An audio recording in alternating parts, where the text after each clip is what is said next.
everyone, April is National Poetry Month, and for that reason, today's classic read aloud is going to be poems by Emily Dickinson. You can find this complete collection at gutenberg.org.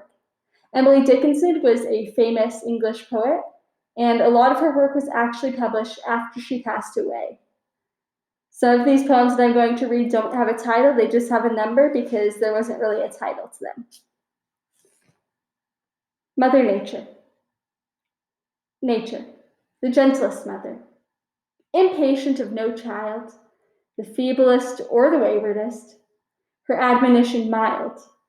In forest and the hill, by traveler is heard, restraining rampant squirrel or too impetuous bird.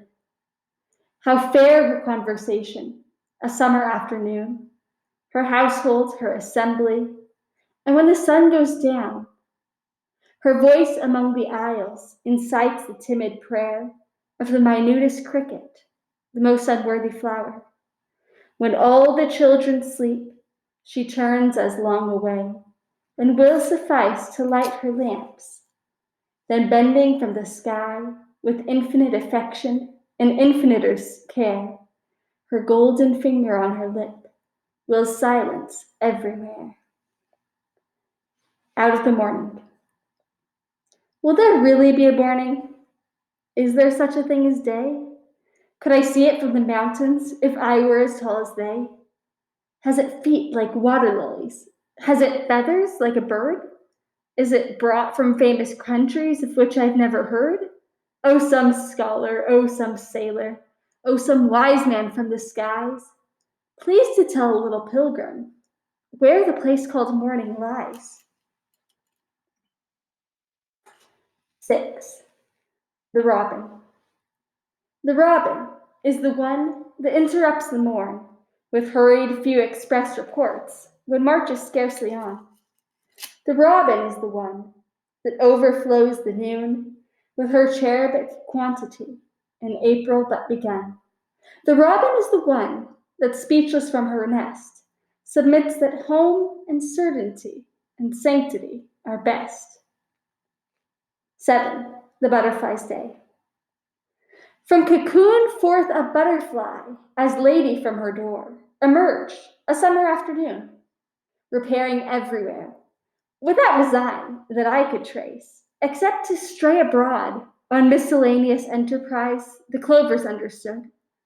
Her pretty parasol was seen, contracting in a field, where men made hay, then struggling hard with an opposing cloud, where parties, phantom as herself, to nowhere seemed to go, in purposeless circumference, as 'twere a tropic show. And notwithstanding bee that worked, and flower that zealous blew, this audience of idleness disdained them from the sky, till sundown crept a steady tide, and men that made the hay, and afternoon and butterfly extinguished in its sea. 8. The bluebird. Before you thought of spring, except as a surmise, you see, God bless his suddenness, a fellow in the skies, of independent hues, a little weather-worn, inspiriting habiliments of indigo and brown, with specimens of song, as if for you to choose, discretion in the interval, with gay delays he goes to some superior tree without a single leaf, and shouts for joy to nobody but his seraphic self. 9. April. An altered look about the hills, a Tyrian light the village fills, a wider sunrise in the dawn, a deeper twilight on the lawn, a print of a vermilion foot, a purple finger on the slope, a flippant fly upon the pane, a spider at his trade again, an added strut in chanticleer, a flower expected everywhere, an axe shrill singing in the woods, fern odors on untraveled roads, all this and more I cannot tell, a furtive look you know as well, and Nicodemus's mystery receives its annual reply. That is all for today. If you'd like to read more of Emily Dickinson's poetry, visit gutenberg.org.